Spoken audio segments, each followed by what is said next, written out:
اور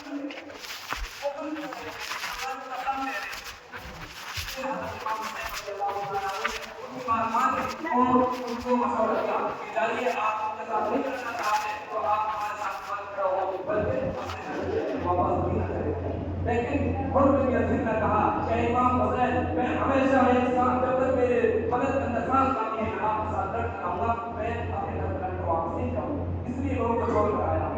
تو اس حر بن یزید کا واقعہ کتابوں کے اندر لکھا ہوا ہے۔ تو اس حر بن یزید نے صبح سے لے کر زوال تک اتنا مقابلہ کیا کہ 120 یزیدیوں کو اپنے ہاتھ سے قتل کر دیا۔ اکیلے حر بن یزید نے جو پہلے کسی کو سے بتا رہا تھا جب کام کیا ایمان کو سے اور اللہ کا ایمان کو اللہ تعالی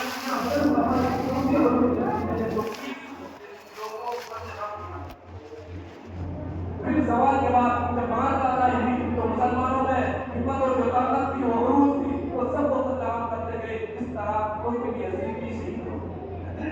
ایک دن پہلے وہ کافر ظالموں کے ساتھ تھا، ایک دن پہلے ظالموں کے ساتھ تھا، ظالموں کے ساتھ وہ طاقت اور قوت کی ایک ساتھ لیکن اس ظالم کا ساتھ ہوا ایمان والوں کے ساتھ، یعنی انصاف کرنے والوں کے ساتھ، حق والوں کے ساتھ وہ ملا۔ وہ ایمانی طاقت اس طرح ملی اکیلے 120 لوگوں کو شہید کر دیا۔ اس لیے ہمارا سب کو چاہیے کہ اپنے بزرگوں کی، اپنے اسلاف کی قربانیوں کو یاد رکھیں، تازہ کریں، ان کے واقعات کو پڑھیں، ان کی تعلیم کی کتابوں کا مطالعہ کریں، تاکہ ہمارے اندر وہی ایمانی جذبہ، وہی ایمانی طاقت، وہی قوت، وہی حوصلہ ہمارے اندر بھی پیدا ہو سکے۔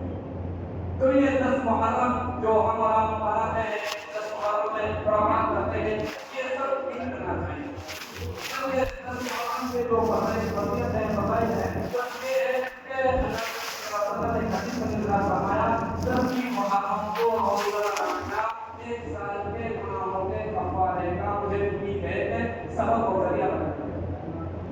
اور اسی 10 محرم کو جو بندہ اپنے گھر والوں کے ساتھ، اس حق کے ساتھ، فراخی کے ساتھ زیادہ سے زیادہ کرتا ہے،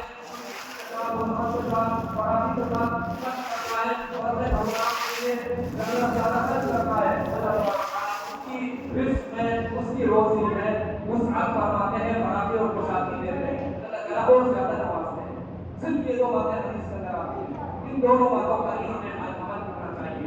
باقی جو اور بڑا بات ہے ان تمام سے ہمیں بچنے کی کوشش کرنی چاہیے، جن کو شیعہ حضرات کرتے ہیں، جن کو دوسرے فرقے کے لوگ روابط وغیرہ کرتے ہیں، وہ سب ناجائز ہے، وہ سب خرافات ہے، وہ سب بدعات ہے، رسومات ہے، ان سے ہم سب کو بچنا چاہیے، نہ ان کی تاریخ کا مطالعہ کرنا چاہیے، نہ ان باتوں کا عمل دینا چاہیے۔ جو نبی نے بتایا ہے اپنے بزرگوں کے واقعات، اپنے بزرگوں کے اسلاف کی جو قربانیاں ہیں ان کو یاد کیا جائے، ان کی باتوں کو اپنے دلوں کے اندر زندہ کیا جائے، اور وہ نبی صلی اللہ علیہ وسلم نے 10 محرم کو قرآن فضیلت فرمائی ہے، اس پر عمل کرنے کی کوشش کرنی چاہیے۔ اللہ تعالیٰ دعا ہے کہ اللہ تعالیٰ آپ کو بھی سب کو عمل کی توفیق نصیب فرمائے، اور آنے والے 10 محرم کا روزہ رکھنے کی اور زیادہ سے زیادہ اپنے گھر والوں پر وسعت کے ساتھ، فراخ دلی کے ساتھ خرچ کرنے کی توفیق نصیب فرمائے۔ آج چاند کی 8 تاریخ ہے۔ اگر کوئی ساتھی 10 محرم سے پہلے نبی محرم کا روزہ رکھنا چاہے تو نبی کا رکھ لے، اور 10ویں کا 2 روزے ہوتے ہیں، نبی کا رکھ لے اور 10ویں کا، اور اگر نبی کا نہ رکھنا چاہے تو 10ویں کا رکھ لے اور 11ویں کا رکھ لے۔ تو 2 روزے اس ماہ محرم میں رکھے جاتے ہیں۔ اللہ کے نبی صلی اللہ علیہ وسلم نے ایک حدیث کے اندر ارشاد فرمایا کہ ماہ رمضان کے بعد سب سے افضل اور سب سے ثواب کا باعث روزہ محرم کا روزہ ہے۔ رمضان المبارک کے مہینے کے بعد سب سے افضل، سب سے ثواب کا حامل جو روزہ ہے وہ محرم کا روزہ ہے۔ تو ہمیں چاہیے کہ اس ماہ محرم کا یعنی یوم عاشورہ کا روزہ رکھنے کی کوشش کریں۔ اللہ تعالیٰ سے دعا ہے اللہ تعالیٰ ہم سب کو عمل کی توفیق نصیب فرمائے۔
يعصهما فقد غوى. نسأل الله ربنا أن يجعلنا ممن يطيعه ويطيع رسوله ويتبع رضوانه ويجتنب سخطه. يا أيها الناس إن لكم معالم فانتهوا إلى معالمكم، وإن لكم نهاية فانتهوا إلى نهايتكم. فإن العبد المؤمن بين مخافتين، بين أجل قد مضى لا يدري ما الله صانع به، وبين أجل قد بقي لا يدري ما الله قاضٍ به. فليتزود العبد من نفسه بنفسه، ومن حياته بموته، ومن شبابه بكبره، ومن دنياه بآخرته. والذي نفسي بيده ما بعد الموت من مستقبل ولا بعد الدنيا دار إلا الجنة ومن النار. أقول قولي هذا وأستغفر الله لي ولكم أجمعين.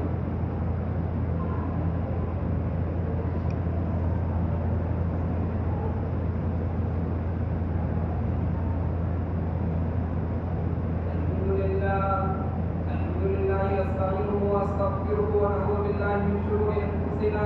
من يهده الله فلا مضل له، ومن يضلله فلا هادي له.